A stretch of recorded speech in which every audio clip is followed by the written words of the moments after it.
Sir, കേരളത്തിന്റെ മുഖ്യമന്ത്രി സ്ഥാനത്തേക്ക് വി.ഡി. സതീശൻ എത്തുമ്പോൾ വി.എം. സുധീരനെ പോലെയുള്ള ചില തലമുതിർന്ന നേതാക്കൾ അദ്ദേഹത്തിന് പലതരത്തിലുള്ള ഉപദേശങ്ങളും നൽകുകയാണ്. സുധീരൻ ഇപ്പോൾ നൽകിയിരിക്കുന്ന ഉപദേശം എന്ന് പറയുന്നത് ആളുകളെ കൂടെ കൂട്ടുമ്പോൾ വി.ഡി. സതീശൻ ശ്രദ്ധിക്കേണ്ടുന്ന ചില കാര്യങ്ങളെ പറ്റിയാണ്. മാത്രമല്ല, വി.ഡി. സതീശൻ തന്റെ അകമ്പടി വാഹനങ്ങളുടെ എണ്ണം കുറച്ചിട്ടുണ്ട്. തനിക്ക് പ്രത്യേകമായി ഏതെങ്കിലും വാഹനം വേണമെന്നില്ല, ഉള്ള ഏതെങ്കിലും വാഹനം താൻ ഉപയോഗിച്ചു കൊള്ളാം, എസ്കോർട്ടും പൈലറ്റും ഓരോന്ന് വീതം മാത്രം മതി, ആ 2 വാഹനങ്ങളെ അകമ്പടിയായി വരേണ്ടതുള്ളൂ എന്നൊക്കെയാണ് പറഞ്ഞിരിക്കുന്നത്.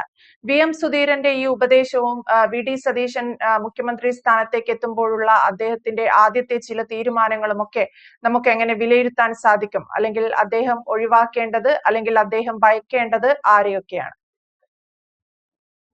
ഭയക്കേണ്ടത് സത്യം പറഞ്ഞാൽ ഉള്ളിൽ ഉള്ളവരെ അല്ലെങ്കിൽ കൂടെ നിൽക്കുന്നവരെ തന്നെയാണ്.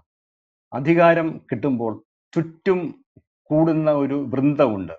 അദ്ദേഹത്തിന് ഓർമ്മയുണ്ടാകും കരുണാകരന്റെ കാലത്ത് പാവം പയ്യൻ, CPM-ന്റെ കാലത്ത് സാന്റിയാഗോ മാർട്ടിൻ ലോട്ടറി രാജാവ്, ചാക്ക് രാധാകൃഷ്ണൻ, പിണറായി വിജയൻ സ്വന്തക്കാരനായി കൊണ്ടു നടന്ന ഫാരിസ് അബൂബക്കർ, ഇങ്ങനെ എത്രയോ എത്രയോ അവതാരങ്ങൾ.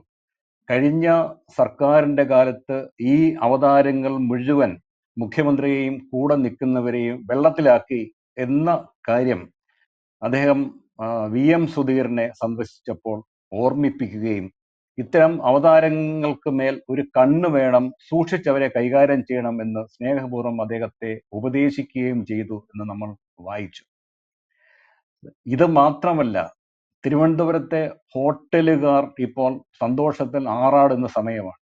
അത് ഇതിനെക്കുറിച്ചുള്ള തമാശ, വളരെ രസകരമായ ഒരു കാര്യം തമാശയായിട്ട് പറയുന്ന കഥയുണ്ട്. എപ്പോഴൊക്കെ UDF സർക്കാർ അധികാരത്തിൽ വന്നു കഴിഞ്ഞാലും ഈ ഹോട്ടലുകാർക്കൊക്കെ എന്തൊരു സന്തോഷം. കാര്യം തലസ്ഥാന നഗരി മുഴുവൻ, കാസർഗോഡ് മുതൽ ഇങ്ങോട്ടുള്ള എല്ലാ ജില്ലകളിൽ നിന്നുള്ള ഖദർദാരികളെ കൊണ്ട് നിറയും.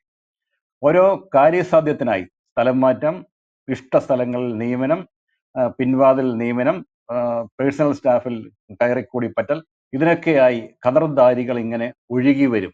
മാത്രമല്ല, തങ്ങളുടെ ഭരണം വന്നു എന്ന് ബോധ്യമാകുന്ന നിമിഷം മുതൽ പിരിവ് ആരംഭിക്കും. അത് ജില്ലാതല നേതാക്കന്മാർ തങ്ങൾക്ക് കിട്ടാൻ സാധ്യതയുള്ള വകുപ്പുകളുമായി ബന്ധപ്പെട്ട ഉദ്യോഗസ്ഥന്മാരുടെ കോൺട്രാക്ടർമാരുടെ കയ്യിൽ നിന്നൊക്കെ പിരിവ് നടത്തും. ഇതൊക്കെ ഒരു അപ്രഖ്യാപിതമായിട്ടുള്ള കീഴ്വഴക്കമാണ്. ഇത് വി.ഡി. സതീശനായതുകൊണ്ടും അദ്ദേഹം വളരെ സുധീരമായ നിലപാടുകൾ എടുക്കുന്ന ഭരണാധികാരി ആയതുകൊണ്ടും ഈ ദുഷ്ട കീഴ്വഴക്കങ്ങളിൽ നിന്ന് വിമോചിതനായി, അല്ലെങ്കിൽ തൻ്റെ അനുയായികളെയും കൂടെ നിൽക്കുന്നവരെയും അതിന് അനുവദിക്കാതെ മുന്നോട്ട് പോകണം എന്നാണ് കേരളീയർ മുഴുവൻ പ്രതീക്ഷിക്കുന്നത്. അതിന് വേണ്ട ചില നടപടികൾ ആദ്യം അദ്ദേഹം ഒരു മാതൃക സ്വന്തം കാണിച്ചിട്ടുണ്ട്. അദ്ദേഹം കഴിഞ്ഞ ദിവസം പറയുകയും ചെയ്തു, നമ്മൾ മാതൃക കാണിക്കേണ്ടത് സ്വന്തം കാര്യത്തിലാണ്. വാഹന വ്യൂഹം ഒഴിവാക്കി. കഴിഞ്ഞ സർക്കാരിന് ഏറ്റവും കൂടുതൽ ദുഷ്പേരുണ്ടാക്കിയത് ഒട്ടേറെ കാര്യങ്ങളുണ്ട്. അത് മുഖ്യമന്ത്രിയുടെ ലോകസഞ്ചാരം ആയിരുന്നു. അദ്ദേഹം പുറത്തിറങ്ങാതിരിക്കുന്നതാണ് ജനത്തിന് നല്ലത് എന്ന് വി.ഡി. സതീശൻ തന്നെ നിയമസഭയിൽ അദ്ദേഹത്തിന്റെ മുഖത്ത് നോക്കി വിമർശിച്ചതും ഞാൻ ഓർക്കുകയാണ്.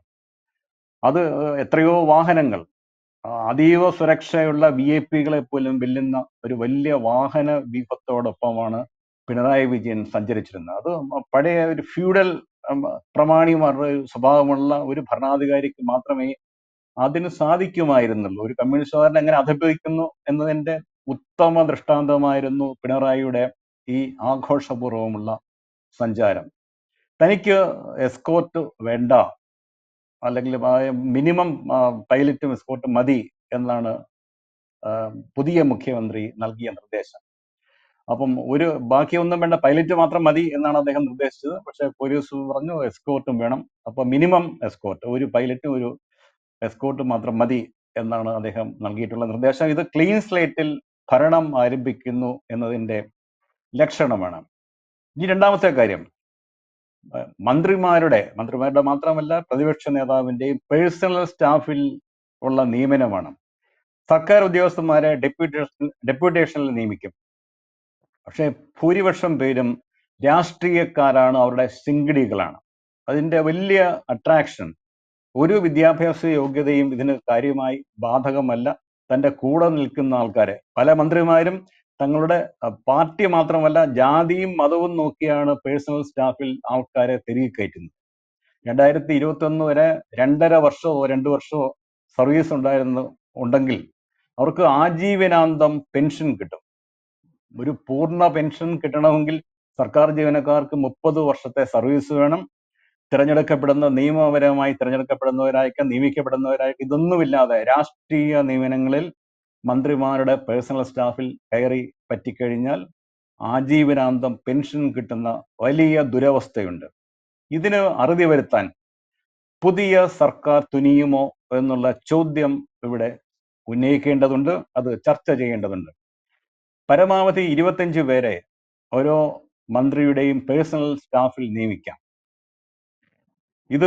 ഇവർക്ക് മിനിമം 3 വർഷം സർവീസ് ഉണ്ടെങ്കിൽ ആജീവനാന്തം മിനിമം 11,500 രൂപയെങ്കിലും പെൻഷൻ കിട്ടും. ഇത് പച്ച മലയാളത്തിൽ പറഞ്ഞാൽ രാഷ്ട്രീയ അഴിമതിയാണ്. ഈ അഴിമതി നിലനിർത്താൻ പുതിയ മുഖ്യമന്ത്രി ശ്രമിക്കുമോ എന്ന് നമുക്ക് നോക്കാം. രണ്ടാമത്തെ കാര്യം ഇതൊന്നുമല്ല, ഇത്രയധികം കോർപ്പറേഷനുകൾ സർക്കാരിന്റെ ഖജനാവിൽ നിന്നും ശമ്പളം കൊടുത്ത് രാഷ്ട്രീയക്കാരെ തീറ്റിപ്പറ്റാൻ വേണ്ടി ഉണ്ടാക്കിയിട്ടുള്ള എത്ര കോർപ്പറേഷനുകൾ, ബോർഡുകൾ, ഇൻസ്റ്റിറ്റ്യൂട്ടുകൾ, അക്കാഡമികൾ കേരളത്തിലുണ്ട്. നമ്മുടെ പത്മജ വേണുഗോപാലും ചെറിയാൻ ഫിലിപ്പും PK ശശിയുമൊക്കെ CPM അടുത്ത കാലത്ത് രാജിവെച്ച് ഒറ്റപ്പാലത്ത് UDF സ്ഥാനാർത്ഥിയായി മത്സരിച്ച ഇദ്ദേഹമൊക്കെ KTDCയുടെ ചെയർമാൻമാരായിരുന്നു. ഇതുമാത്രമല്ല, രാഷ്ട്രീയ ഭിക്ഷാന്തേകികൾക്കും ഒക്കെ നിയമിക്കാൻ വേണ്ടി തുറന്നു വെച്ചിട്ടുള്ള കോർപ്പറേഷനുകൾ KSFE, KFC, KSIDC, Supplyco, housing board, Kerala khadi and village industries board. കോൺഗ്രസിൽ നിന്ന് CPM-ലെത്തിയ ശോഭന ജോർജിന് കൊടുത്തിട്ടുള്ള നിയമനം ഇവിടെയായിരുന്നു ആദ്യം. കേരള ഫോറസ്റ്റ് ഡെവലപ്മെന്റ് കോർപ്പറേഷൻ കോൺഗ്രസിൽ നിന്ന് രാജിവെച്ച് CPM-ന്റെ കൂടെ ചേർന്ന ലതിക സുഭാഷിനെ കുടിയിരുത്തിയത് ഈ കോർപ്പറേഷനിൽ ആയിരുന്നു. അങ്ങനെ ധാരാളം കോർപ്പറേഷനുകൾ, എണ്ണമറ്റ ക്ഷേമനിധി ബോർഡുകൾ, കേരള സാഹിത്യ അക്കാദമി പോലെയുള്ള മീഡിയ അക്കാദമി പോലെയുള്ള അക്കാദമികൾ, കേരള സാഹിത്യ ഇൻസ്റ്റിറ്റ്യൂട്ട്, ബാലസാഹിത്യ ഇൻസ്റ്റിറ്റ്യൂട്ട് പോലെയുള്ള ഇൻസ്റ്റിറ്റ്യൂട്ടുകൾ, അത് വാഴ്ത്തുപാട്ടുകാർക്കും കൂടെ നിൽക്കുന്നവർക്കും വേണ്ടി കഴിഞ്ഞ സർക്കാർ നീക്കിവെച്ചിട്ടുള്ള നിയമനങ്ങൾ ഇവിടെയൊക്കെ ആയിരുന്നു. പിന്നെ കോപ്പറേറ്റീവ് മേഖലയിലാണെങ്കിൽ പോലും തിരഞ്ഞെടുക്കപ്പെടുന്നവരാണ് എങ്കിൽ പോലും മിക്കവാറും ഭരണകക്ഷിയോട് അനുഭാവമുള്ളവരാണ് അതാത് കാലങ്ങളിൽ മിൽമയുടെയും മത്സ്യഫെഡിന്റെയും കേരഫെഡിന്റെയും കയർഫെഡിന്റെയും ഒക്കെ ചെയർമാൻമാരായി നിയമിക്കപ്പെടുക. പിന്നെ വനിതാ കമ്മീഷൻ, ബാലാവകാശ കമ്മീഷൻ, അങ്ങനെ രാഷ്ട്രീയക്കാരെ, സ്വന്തം അനുയായികളെ, കൂടെ നിൽക്കുന്നവരെ ജാതിയും മതവും രാഷ്ട്രീയ പാർട്ടിയും ഒക്കെ നോക്കി നിയമിക്കാനുള്ള ലാവണങ്ങൾ ധാരാളം കേരളത്തിലുണ്ട്. മറ്റേതെങ്കിലും സംസ്ഥാനത്ത് ഇത്രയും വലിയ സംവിധാനങ്ങൾ രാഷ്ട്രീയക്കാർക്ക് വേണ്ടി തുറന്നിട്ടിട്ടുണ്ടോ എന്ന് അറിയില്ല. ഇതിനൊന്നും ഒരു മാനദണ്ഡവുമില്ല. സംസ്ഥാന സർക്കാരിലെ ഏറ്റവും താഴെയുള്ള സർവീസിലെ പിയൂൺമാരെന്നൊക്കെ പറയാവുന്ന ലാസ്റ്റ് ഗ്രേഡ് ജീവനക്കാരെ നിയമിക്കുന്നതിന് പോലും കൃത്യമായ മാനദണ്ഡവും മറ്റുമുണ്ട്. ഇത് മാത്രമല്ല, ഇവരെയൊക്കെ നിയമിക്കുന്ന അഴിമതി ഒന്നുമില്ല എന്ന് നമ്മൾ വിശ്വസിക്കുന്ന ഭരണഘടനാ സ്ഥാപനമായ കേരള PSCക്ക് എത്ര മെമ്പർമാരാണ് കേരളത്തിലുള്ളത്? ഇവരെ നിയമിക്കുമ്പോൾ ഇവരെ രാഷ്ട്രീയക്കാരാണ് ഇവിടെ നിയമിക്കപ്പെടുന്നത്. എന്തിനാണ് രാഷ്ട്രീയക്കാർ ഇവിടെ നിയമിക്കപ്പെടുന്നത് എന്ന് ആലോചിച്ചിട്ട് എനിക്ക് തീരെ മനസ്സിലായിട്ടില്ല. മാനദണ്ഡങ്ങൾ നോക്കി പരീക്ഷ നടത്തി ഇന്റർവ്യൂ നടത്തിയാണ് PSC നിയമനങ്ങൾ നടത്തുന്നത്. എന്തൊക്കെ കുറ്റം പറഞ്ഞാലും PSC നിയമനങ്ങൾ സത്യസന്ധമായി നടക്കുന്നു എന്നാണ് നമ്മുടെയൊക്കെ ഒരു ധാരണ. പക്ഷേ ഇവിടെ എന്തിന് രാഷ്ട്രീയക്കാർ കയറുന്നു? കഴിഞ്ഞ ഗവൺമെന്റിന്റെ കാലത്ത് ഒരു ചെറിയ ഘടകകക്ഷി നേതാവ് PSC അംഗത്വം കിട്ടാൻ വേണ്ടി ലക്ഷക്കണക്കിന് രൂപ കൈക്കൂലി കൊടുത്തു എന്ന കേസ് നമുക്ക് ഓർമ്മയുണ്ട്. അപ്പോൾ ലക്ഷക്കണക്കിന് രൂപ കൈക്കൂലി കൊടുത്ത് PSC അംഗമാകണമെങ്കിൽ അദ്ദേഹം എന്ത് പ്രതീക്ഷിച്ചിട്ടുണ്ടാകും? അത് രാഷ്ട്രീയ പാർട്ടി അംഗത്വം മാത്രം പോരാ, അത് ജാതി വേണം, അതിന് മതം വേണം. ഇങ്ങനെ ഒട്ടേറെ പരമ്പരാഗതമായി സ്ഥാപനവൽക്കരിക്കപ്പെട്ടിട്ടുള്ള അഴിമതി കോട്ടകൾ സർക്കാരുമായി ബന്ധപ്പെട്ടുണ്ട്. എന്തായാലും പുതുകേരളത്തിന് വേണ്ടി, നവയുഗ പിറവിക്ക് വേണ്ടി പ്രതിജ്ഞ ചെയ്ത് വലിയ ജനവിധിയോടെ അധികാരത്തിലേറ്റ വി.ഡി. സതീശന് ഈ അഴിമതി കൊത്തളങ്ങൾ അറുത്ത് താഴെയിടാൻ കഴിയുമോ എന്നുള്ളതും നമ്മുടെ മനസ്സിൽ ചോദ്യമായി അവശേഷിക്കുന്നു. അതിനുള്ള ധൈര്യം അദ്ദേഹത്തിന് ഉണ്ടാകുമോ എന്നൊന്ന് പറയാൻ പറ്റില്ല. കാര്യം ഘടകകക്ഷികളുടെ സമ്മർദ്ദം ഉൾപ്പെടെ ഉണ്ട്, രാഷ്ട്രീയ നേതാക്കന്മാർ കൂടെ നിൽക്കുന്നവരുടെ സമ്മർദ്ദം ഉണ്ടാകും. പക്ഷേ ഇതൊരു ശുദ്ധീകരണം, അതിനുള്ള മാനദണ്ഡമെങ്കിലും, ഈ നിയമനങ്ങൾക്ക് ഒരു കൃത്യമായ വ്യവസ്ഥതയും മാനദണ്ഡവുമെങ്കിലും ഉണ്ടാക്കാൻ അദ്ദേഹത്തിന് കഴിയട്ടെ എന്ന് നമുക്ക് പ്രതീക്ഷിക്കാം. യെസ്, എന്തായാലും VM സുധീരനെ പോലെയുള്ള നേതാക്കളുടെ ഉപദേശം വി.ഡി. സതീശൻ കേൾക്കുമോ? അദ്ദേഹത്തിന് അത്തരത്തിൽ മുഖ്യമന്ത്രി പദത്തിൽ ഇരിക്കാൻ സാധിക്കുമോ? കോൺഗ്രസിനകത്ത് തന്നെയുള്ള ചില തന്ത്രങ്ങളുണ്ട്, മറ്റു ചില ആളുകളുടെ അജണ്ടകളുണ്ട്. ഇതൊക്കെ പ്രതിരോധിക്കാൻ വി.ഡി. സതീശൻ എത്രത്തോളം സാധിക്കും എന്നതൊക്കെ ഒരു വലിയ ചോദ്യമാണ്. മാത്രമല്ല, അദ്ദേഹം എസ്കോർട്ടും പൈലറ്റും പരിമിതമായത് മതി എന്ന് പറയുന്നിടത്ത് മുൻ മുഖ്യമന്ത്രി പിണറായി വിജയൻ മുൻപ് എങ്ങനെയാണ് വാഹന വ്യൂഹവുമായി റോഡിലൂടെ കടന്നുപോയത് എന്നതൊരു ഓർമ്മപ്പെടുത്തൽ കൂടിയാവുകയാണ്. വ്യക്തമാണ്. Thank you Pradeep sir. കൂടുതൽ വാർത്തകളും വിശേഷങ്ങളും നിങ്ങളിലേക്ക് എത്താൻ ABC മലയാളം സബ്സ്ക്രൈബ് ചെയ്യുക, ബെൽബട്ടനും അമർത്തുക.